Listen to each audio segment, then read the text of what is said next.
ನಮಸ್ತೆ ಸ್ನೇಹಿತರೆ, ಪೀಪಲ್ ಟಿವಿಗೆ ಸ್ವಾಗತ. ನಾನು ಮುರಳಿ ಮಾಲೂರು. ಸ್ನೇಹಿತರೆ, ಇವತ್ತು ನಾವು ಮಾತನಾಡುವಂಥ ವಿಷಯ ಕೇಳಿದರೆ ಈಗಿನ ಕಾಲದ ಪಡ್ಡೆ ಹುಡುಗರು ಹೇಳೋ ಹಾಗೆ ನಿಮ್ಮ ಮೈಂಡ್ ಸ್ಟ್ರೈಕ್ ಆಗುವಂಥದ್ದು ಗ್ಯಾರಂಟಿ. ನಮ್ಮ ಸಂಸತ್ನಲ್ಲಿ ಈಗ ಗೇಮ್ ಆಫ್ ಥ್ರೋನ್ಸ್ ಅಂತ ನಿಮ್ದೊಂದು ಸಿನಿಮಾ ಗೊತ್ತಲ್ವಾ, ಅದಕ್ಕಿಂತಲೂ ದೊಡ್ಡದಾದಂಥ ಒಂದು ಡ್ರಾಮಾ ನಡೀತಾ ಇದೆ. ವಿರೋಧ ಪಕ್ಷದ ನಾಯಕ ರಾಹುಲ್ ಗಾಂಧಿ ಅವರ ಒಂದು ಮೆಂಬರ್ಶಿಪ್ಪನ್ನು ಕಿತ್ತು ಹಾಕೋದಕ್ಕೆ ಬಿಜೆಪಿ ಯಾಕೆ ಇಷ್ಟೊಂದು ಬಿಲ್ಡಪ್ ಅನ್ನು ಕೊಡ್ತಾ ಇದೆ? ಇದು ಕೇವಲ ಪಾಲಿಟಿಕ್ಸಾ ಅಥವಾ ಇದ್ರ ಹಿಂದೆ ಏನೋ ದೊಡ್ಡ ಮಟ್ಟದ ಒಂದು ಸ್ಕ್ಯಾಮ್ ಏನಾದರೂ ಅಡಗಿದೆಯಾ ಅನ್ನೋದನ್ನು ಈ ಒಂದು ವಿಡಿಯೋದಲ್ಲಿ ನೋಡೋಣ. ಇವತ್ತಿನ ದಿನಗಳಲ್ಲಿ ಸರ್ಕಾರವನ್ನು ಪ್ರಶ್ನೆ ಮಾಡೋದು ಅಪರಾಧನ ಅಥವಾ ಸತ್ಯ ಹೇಳಿದರೆ ಸದಸ್ಯತ್ವವನ್ನು ರದ್ದು ಮಾಡ್ತೀವಿ ಅಂತ ಬೆದರಿಸೋದು ಪ್ರಜಾಪ್ರಭುತ್ವನ ಅನ್ನುವಂಥ ಪ್ರಶ್ನೆಯನ್ನು ಈಗ ನೀವು ಕೇಳ್ಕೋಬೇಕಾಗಿದೆ. ಈ ವಿಡಿಯೋದಲ್ಲಿ ನಾವು ಬಿಜೆಪಿ ಆಡ್ತಿರುವಂಥ ಈ ಬೃಹನ್ನಳೆಯ ಆಟದ ಒಂದು ವಿಚಾರದ ಬಗ್ಗೆ ಪೋಸ್ಟ್ ಮಾರ್ಟಮ್ ಮಾಡುವಂಥ ಕೆಲಸವನ್ನು ಮಾಡೋಣ. ಅದಕ್ಕೂ ಮುನ್ನ ನೀವೇನು ಪೀಪಲ್ ಚಾನಲ್ನ ಸಬ್ಸ್ಕ್ರೈಬ್ ಮಾಡಿಲ್ಲ ಅಂದರೆ ದಯವಿಟ್ಟು ಈಗಲೇ ಸಬ್ಸ್ಕ್ರೈಬ್ ಮಾಡಿ, ಹಾಗೆ ಬೆಲ್ ಐಕಾನ್ ಕ್ಲಿಕ್ ಮಾಡೋದನ್ನ ಮರಿಬೇಡಿ.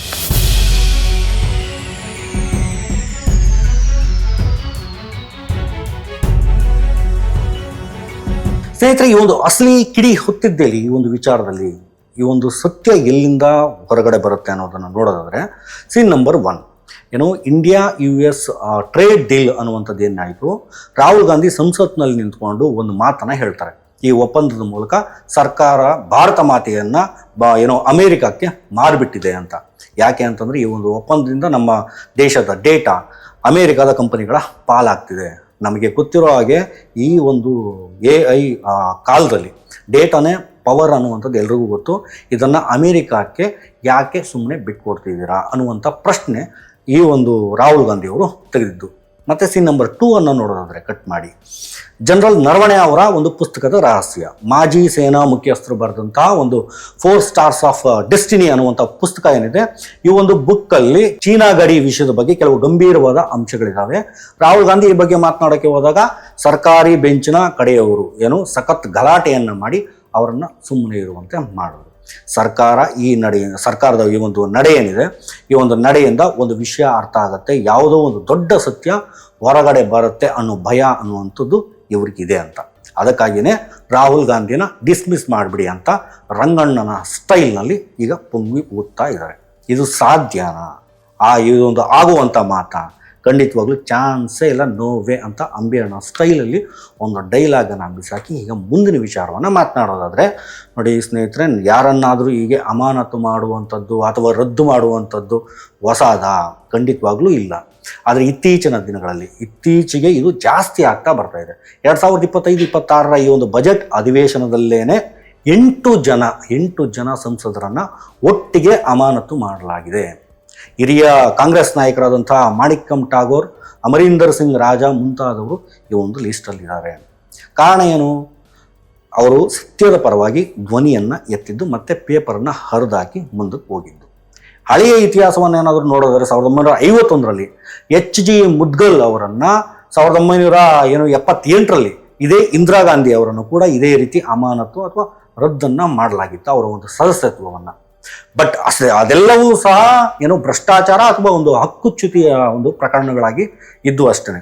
ಬಟ್ ಈಗ ಜಸ್ಟ್ ನೀವು ಪ್ರಶ್ನೆ ಕೇಳೋದಕ್ಕೆ ದೇಶದ್ರೋಹಿಯ ಪಟ್ಟ ಕಟ್ಟುವಂಥದ್ದು ಯಾವ ಮಟ್ಟಿಗೆ ನ್ಯಾಯ? ಈಗ ಒಂದು ಇಂಟ್ರೆಸ್ಟಿಂಗ್ ಸ್ಟೋರಿ ಬಗ್ಗೆ ಮಾತನಾಡೋದಾದ್ರೆ, ಇದೇ ಮೊಹಿತ್ರಾ ಅವ್ರ ಬಗ್ಗೆ ಮಾತನಾಡಬೇಕಾಗುತ್ತೆ. 2023ರಲ್ಲಿ ಬಿಜೆಪಿಯ ನಿಶಿಕಾಂತ್ ದುಬೆ ಅನ್ನುವಂಥ ವ್ಯಕ್ತಿ ಇದೇ ರೀತಿ ಕ್ಯಾಶ್ ಫಾರ್ ಕ್ವೇರಿ ಅನ್ನುವಂಥ ಮಾತನ್ನು ಇಟ್ಕೊಂಡು ಮಹುವಾ ಅವರ ಮೇಲೆ ಕೇಸನ್ನು ಹಾಕಿ ಅವರ ಸದಸ್ಯತ್ವವನ್ನು ರದ್ದು ಮಾಡಿಸಿದ್ರು.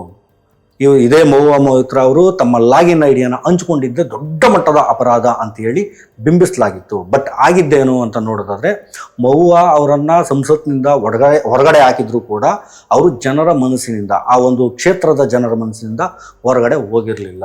2024ರ ಚುನಾವಣೆಯಲ್ಲಿ ಮತ್ತೆ ಅವರು ಸ್ಪರ್ಧೆಯನ್ನು ಮಾಡ್ತಾರೆ. ಬಿಜೆಪಿಗೆ ಬೆಂಕಿ ಉತ್ತರವನ್ನು ಕೂಡ ಕೊಡ್ತಾರೆ. ಅಲ್ಲಿ ಬರೋಬ್ಬರಿ 59,705 ಮತಗಳ ಅಂತರದಿಂದ ಗೆದ್ದು ಮತ್ತೆ ಸಂಸತ್ತಿಗೆ ಎಂಟ್ರಿಯನ್ನು ಕೊಡ್ತಾರೆ.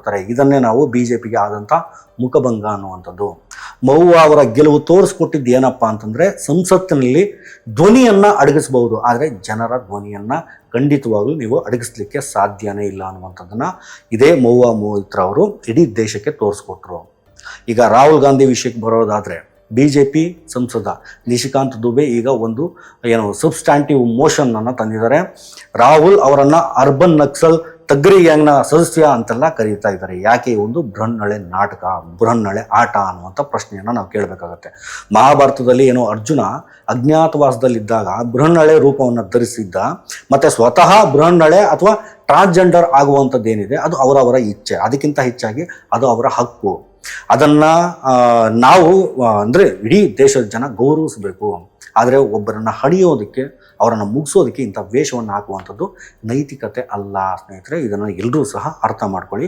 ಇಲ್ಲಿ BJP ಸರ್ಕಾರ ನೇರವಾಗಿ ಪ್ರಶ್ನೆಗಳಿಗೆ ಉತ್ತರ ಕೊಡೋಕ್ಕೆ ನೈತಿಕತೆ ಇಲ್ಲದೆ ಸಂಸತ್ತಿನ ನಿಯಮಗಳ ಹಿಂದೆ ಅಡಗಿ ಕುಳಿತುಕೊಂಡು ಈ ಒಂದು ಬೃಹನ್ನಳೆ ರಾಜಕೀಯವನ್ನು ಮಾಡ್ತಾ ಇದೆ. ರಾಹುಲ್ ಅವರನ್ನ ಜೀವನ ಪರ್ಯಂತ ಏನೋ ಚುನಾವಣೆಗೆ ಸ್ಪರ್ಧಿಸಿದಂತೆ ನಿಷೇಧ ಹೇರಬೇಕು ಅಂತ ಹಠ ಹಿಡಿದು ಕೂತಿದ್ದಾರೆ. ಇದು ಪ್ರಜಾಪ್ರಭುತ್ವದ ಕಗ್ಗೊಲೆ ಅಲ್ಲದೆ ಮತ್ತೇನು. ಮತ್ತೆ ಸ್ನೇಹಿತರೆ, ನಮಗೆ ಸಂವಿಧಾನ ಅನ್ನುವಂಥದ್ದು ಒಂದು ದೊಡ್ಡ ಶಕ್ತಿ. ಆರ್ಟಿಕಲ್ 105 ಪ್ರಕಾರ ಸಂಸದರಿಗೆ ಸಂಸತ್ತಿನ ಒಳಗಡೆ ಮಾತನಾಡುವುದಕ್ಕೆ ಏನೋ ಸಂಪೂರ್ಣವಾದಂತಹ ಸ್ವಾತಂತ್ರ್ಯ ಇದೆ. ಅದನ್ನು ಯಾರೂ ಸಹ ಕಿತ್ಕೊಳ್ಳೋದಕ್ಕೆ ಸಾಧ್ಯನೇ ಇಲ್ಲ. ಸುಪ್ರೀಂ ಕೋರ್ಟ್ ಸಹ ಇದೇ ಮಾತನ್ನು ಹೇಳಿದೆ.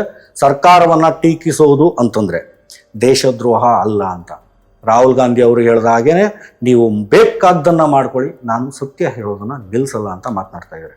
ಕಡೆಯದಾಗಿ ಸ್ನೇಹಿತರೆ, ಒಂದು ಮಾತು, ಇದು ಕೇವಲ ರಾಹುಲ್ ಗಾಂಧಿ ಅವರ ಕಥೆ ಅಲ್ಲ, ಇದು ನಿಮ್ಮ ಧ್ವನಿಯ ಕಥೆ. ಇದನ್ನು ಇದೇ ರೀತಿ ನೀವು ಅರ್ಥ ಮಾಡ್ಕೊಳ್ಳಿ. ಇವತ್ತು ರಾಹುಲ್ ಗಾಂಧಿ ಅವರಿಗಾಗಿ ಈ ರೀತಿ ಆಗಿದೆ ಅಂದರೆ, ಒಬ್ಬ ಸಂಸದರಿಗೆ ಈ ರೀತಿ ಆಗಿದೆ ಅಂತಂದರೆ ನಾಳೆಗೆ ಯಾರಿಗೆ ಬೇಕಾದರೂ ಆಗ್ಬೋದು, ನಮಗೂ ಆಗ್ಬೋದು, ನಿಮಗೂ ಆಗ್ಬೋದು. ಪ್ರಶ್ನೆ ಕೇಳೋ ಹಕ್ಕನ್ನು ನಾವು ಉಳಿಸ್ಕೊಳ್ಬೇಕಾಗತ್ತೆ. ಈ ಒಂದು ವಿಡಿಯೋ ಬಗ್ಗೆ ನಿಮ್ಮ ಅಭಿಪ್ರಾಯ ಏನು ಅನ್ನುವಂಥದ್ದನ್ನು ದಯವಿಟ್ಟು ಕಮೆಂಟ್ ಮಾಡಿ ತಿಳಿಸಿ. ಸತ್ಯಕ್ಕೆ ಸಪೋರ್ಟ್ ಮಾಡಿ, ಶೇರ್ ಮಾಡಿ. ಹಾಗೆ ಈ ಒಂದು ವಿಡಿಯೋ ಇಷ್ಟ ಆಗಿರೋ ಲೈಕ್ ಮಾಡಿ. ನಮ್ಮ ಕಮೆಂಟ್ ಸೆಕ್ಷನ್ ಓಪನ್ ಇದೆ. ತಮ್ಮ ಎಲ್ಲ ಅಭಿಪ್ರಾಯಗಳನ್ನು ಅಲ್ಲಿ ತಿಳಿಸಿ. ಮತ್ತೊಂದು ವಿಡಿಯೋದೊಂದಿಗೆ ಮುಂದೆ ಸಿಗೋಣ. Thank you.